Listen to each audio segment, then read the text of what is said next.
गुढीपाडव्यानंतर राज्यभरामध्ये गावागावात भरल्या जाणाऱ्या जत्रा, यात्रा आणि उरुसांवरती यंदा आखातातल्या युद्धाचं सावट आहे. आखातातील युद्धामुळे गॅसचा तुटवडा निर्माण झालाय. त्यामुळे महाप्रसाद बनवण्यासाठी केटरर्सनी हात आखडता घेतलाय. गॅस उपलब्ध करून द्या किंवा पर्यायी कोळसा शेगडीची व्यवस्था करा अशी अट केटरर्सनी घातली आहे. त्यामुळे पिंपरी चिंचवडमधील अनेक धार्मिक उत्सवांमधल्या महाप्रसादावरती प्रश्नचिन्ह निर्माण झालंय. कोरोनानंतर पुन्हा एकदा यात्रांच्या परंपरेत खंड पडण्याची भीती व्यक्त केली जाते.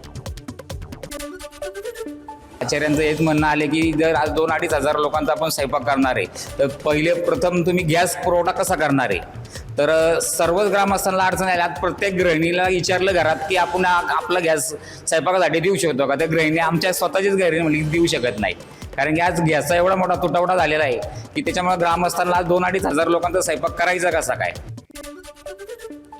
जागतिक बाजारपेठेतल्या घडामोडींमुळे गेल्या काही दिवसांपासून सोन्या चांदीच्या दरात सुरू असलेली घसरण आजही कायम राहिली.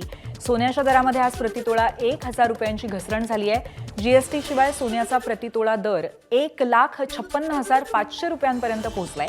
तर चांदीच्या दरांमध्येही शुक्रवारच्या तुलनेत 4,000 रुपयांची घसरण झाली आहे. त्यामुळे चांदीचा आजचा दर प्रति किलो 2,56,000 रुपयांवर पोहोचलाय. आखाती देशांमधल्या युद्धजन्य परिस्थितीमुळे एलपीजी गॅसचा मोठा तुटवडा निर्माण झाला आहे. त्यामुळे लाकडांच्या दरामध्ये 3 ते 4 रुपयांनी वाढ झाली आहे. तर छोट्या मोठ्या व्यावसायिकांना गॅस सिलेंडर्स मिळत नसल्यामुळे कोळसा वापरावा लागतोय. त्यामुळे कोळशांच्या किमतीमध्ये सुद्धा 4-5 रुपयांची किलो मागे वाढ झाली आहे. तसंच कोळशाच्या मागणीतही 30% जास्त वाढ झाली आहे. त्यामुळे 30 रुपये किलो मिळणारा कोळसा सध्या 35 रुपये किलो दराने विकला जातोय.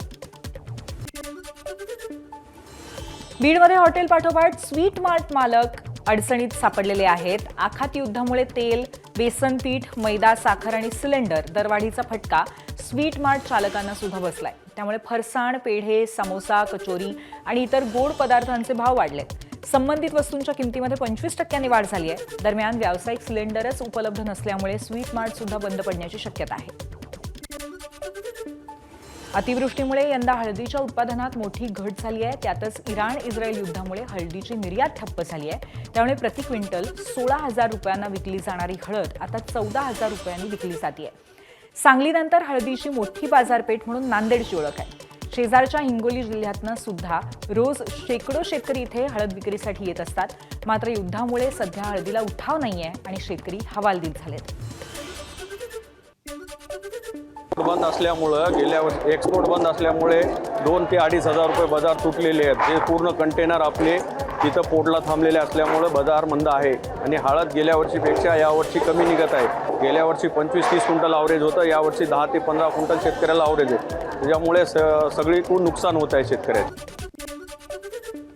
आणि आज गॅस तुटवड्याचा फटका मुंबईची ओळख असलेल्या वडापावलाही बसलाय. वडापावचे दर काही ठिकाणी वाढले तर बरेच ठिकाणी वडापाव विक्रीच बंद झाली आहे. वडापाव निर्मितीसाठी लागणाऱ्या कमर्शियल गॅसचा पुरवठा बंद असल्यामुळे वडापाव निर्मिती ठप्प झाली आहे.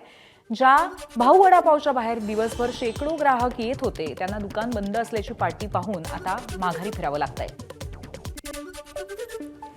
मुंबईकडून कर्जतकडे जाणाऱ्या पर्यटकांना भुरळ घालणारा हा कर्जतचा वडापाव आता बंद होत असल्यामुळे दुकान मालकांनी चुलीवरती फक्त मिसळ बनवून देणार असल्याची माहिती दिली आहे.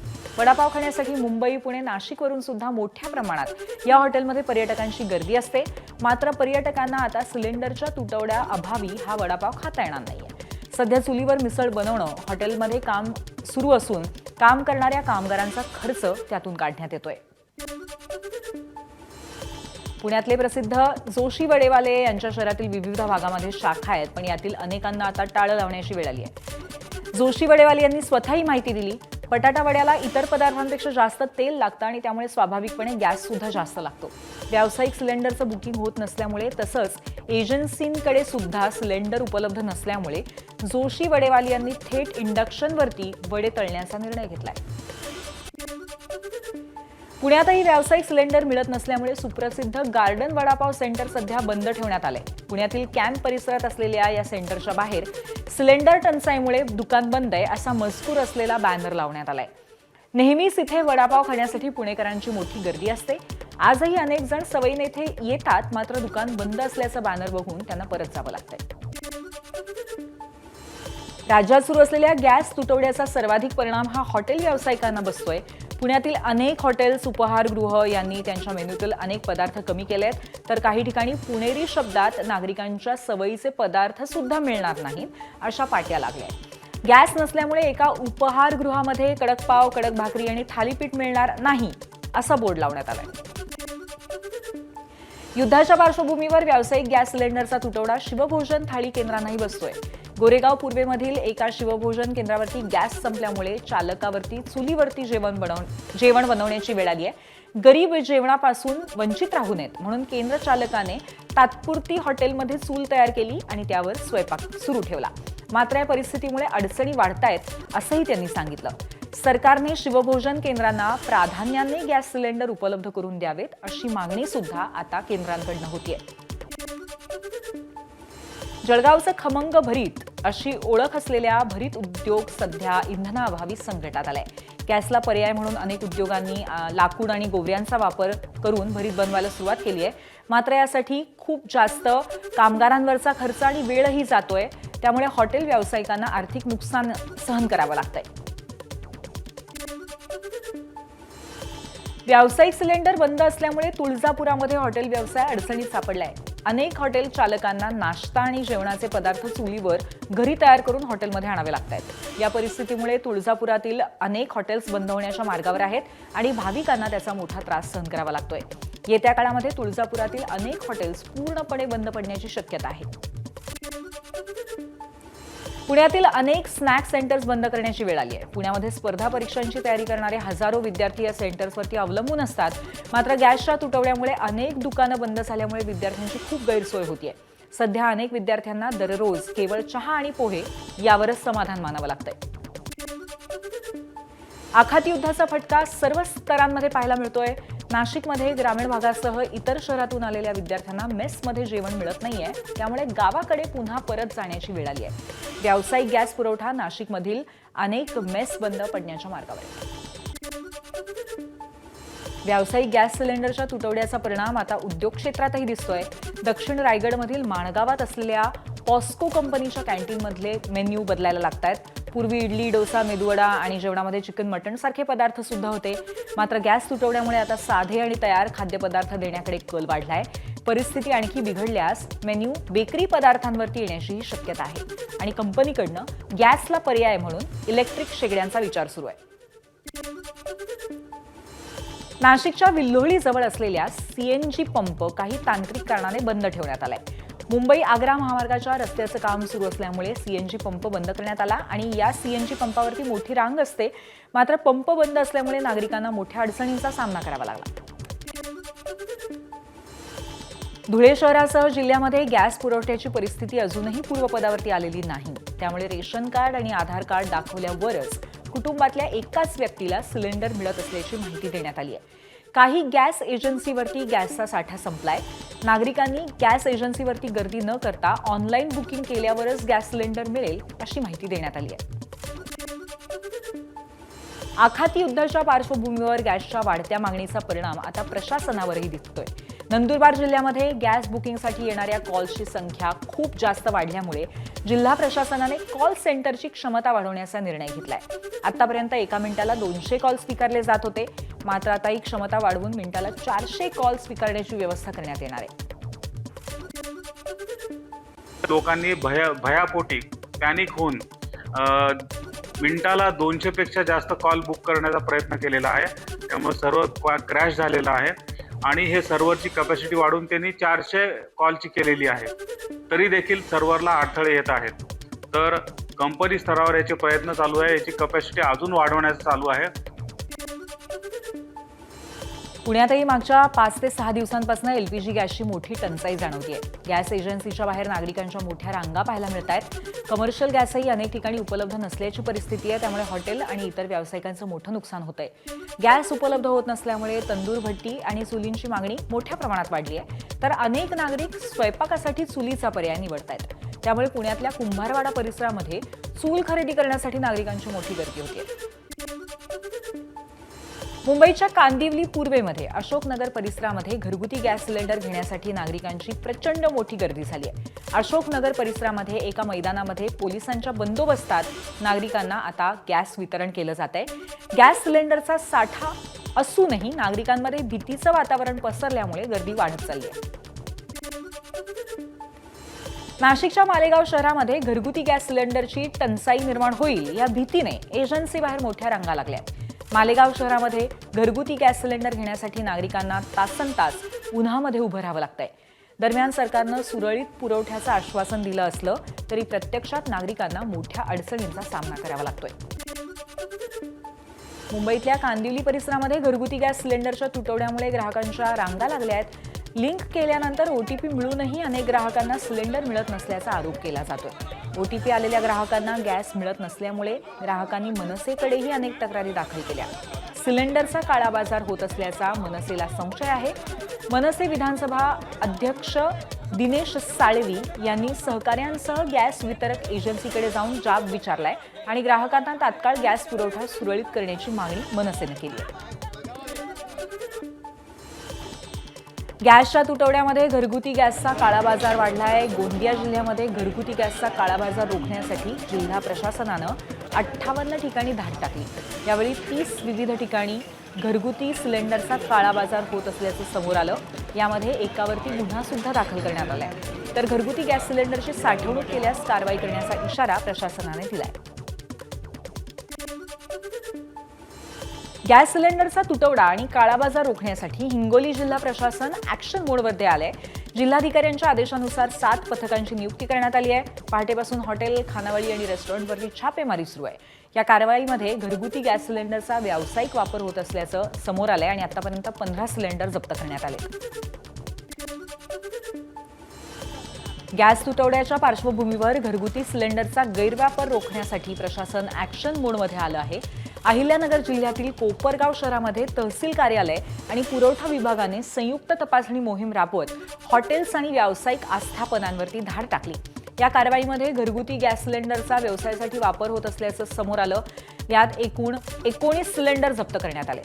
पुढेही अशा प्रकारांवरती कठोर कारवाई केली जाणार असल्याचा इशारा तहसीलदार महेश सावंत यांनी दिलाय. जवळपास 45 ते 50 आस्थापना आम्ही कालपासून चेक केलेल्या आहेत आणि त्या ठिकाणी आम्हाला काही ठिकाणी जवळपास 19 घरगुती वापराचे गॅस सिलेंडर हे हॉटेलमध्ये किंवा कमर्शियल वापर करत असताना जे आढळून आलेले आहेत त्या सर्व टाक्या आम्ही जप्त केलेल्या आहेत आणि त्यांच्यावर इसेन्शियल कमोडिटीज ॲक्ट या कायद्याअंतर्गत आम्ही कारवाई करणार आहोत. बीड जिल्ह्यामध्येही गॅस टंचाईचा प्रश्न गंभीर बनत चाललाय. त्यामुळे गॅस टंचाईच्या विरोधात अनोख्या पद्धतीने आंदोलन करण्यात आलं. सामाजिक कार्यकर्त्यांनी जिल्हाधिकारी कार्यालयासमोर नाल्यातून निघणाऱ्या गॅसवरती चहा बनवत नाल्याच्या गॅसवरील चाय पे चर्चा असं आंदोलन छेडलं.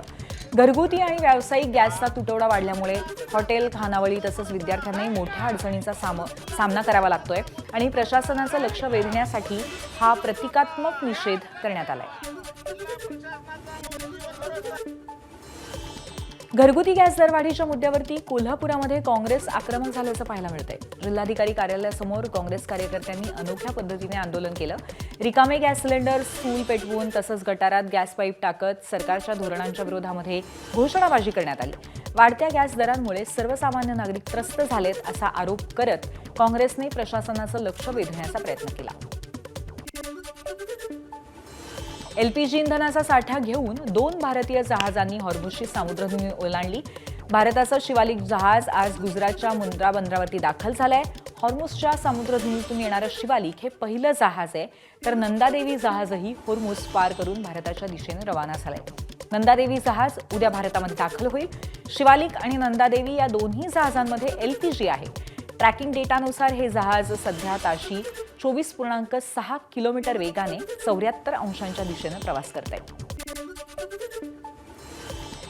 एलपीजी पुरवठ्याबाबत महत्त्वाची घडामोड म्हणजे एलपीजी घेऊन येणारं नंदादेवी जहाज कांडला बंदरावरती पोहोचण्याची शक्यता कमी असल्याची माहितीही सूत्रांकडून मिळतेय. मध्य समुद्रातच या जहाजातील एलपीजी 2 वेगवेगळ्या जहाजांमध्ये भरण्याची तयारी सुरू आहे. MTW ब्रिज आणि MT जगप्रताप ही 2 जहाजं यासाठी सज्ज ठेवण्यात आली आहेत. ही दोन्ही जहाजं तामिळनाडूतील बंदरांकडे वळवली जाण्याची शक्यता आहे. आखाती तणावाच्या पार्श्वभूमीवर भारतासाठी दिलासादायक बातमी. कच्चं तेल घेऊन जगलाडकी हे भारताचं तिसरं इंधन जहाज युएईतल्या फुजेरातून मायदेशी रवाना झालेलं आहे. भारतीय नौदलाच्या युद्धनौकांच्या संरक्षणामध्ये या जहाजानं युद्धक्षेत्र सुरक्षितपणे पार केलंय. शिवालिक आणि नंदादीप पाठोपाठ हे तिसरं इंधन जहाज असून शनिवारी याच जहाजावरती फुजेरामध्ये हल्ला झाला होता. आता हे जहाज लवकरच होर्मुझची सामुद्रधुनी ओलांडणार आहे. सध्या होर्मुझच्या समुद्रधुनीमध्ये भारताची 22 जहाजं अडकली आहेत. या 22 जहाजांपैकी 6 जहाजांमध्ये LPG गॅसची वाहतूक केली जाते, तर 4 जहाजांमध्ये कच्चं तेल आहे आणि एका जहाजात LNG वाहतूक केली जाते. तसंच एका जहाजामध्ये रसायनं तर 3 जहाजांमध्ये कंटेनर माल भरलाय. त्यामुळे या परिस्थितीत भारताच्या ऊर्जा आणि मालवाहतूक सुरक्षेवरती तातडीचा प्रश्न निर्माण झालाय.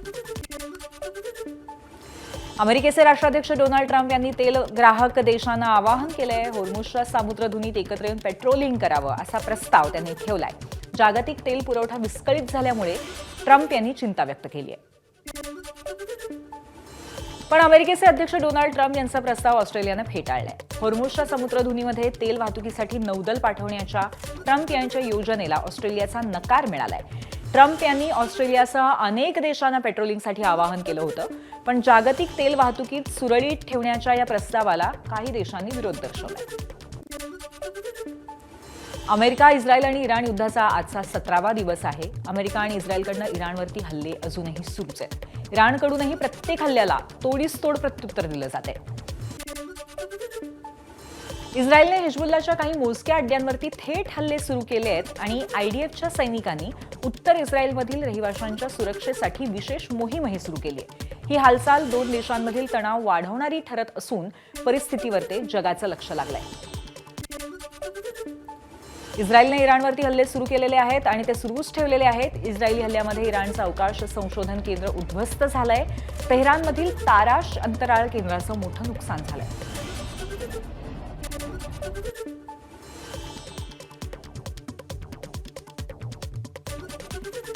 इराणच्या कोम शहरामध्ये जोरदार बॉम्ब हल्ला झालाय आणि या हल्ल्यामध्ये एका कॉन्क्रीट कारखान्यावरती क्षेपणास्त्रांचा जोरदार फटका बसला असून कारखाना पूर्णपणे उद्ध्वस्त झालाय.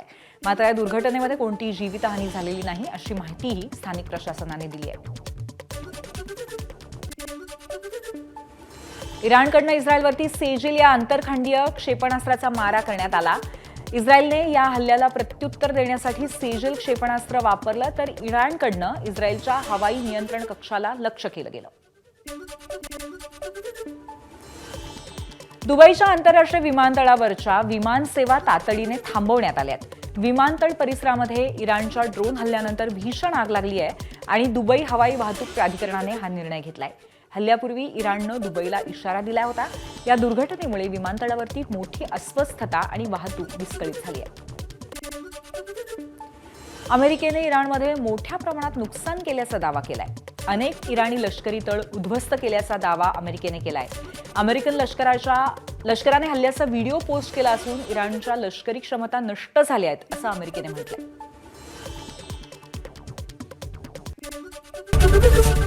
ABP माझा, उघडा डोळे बघा नीट.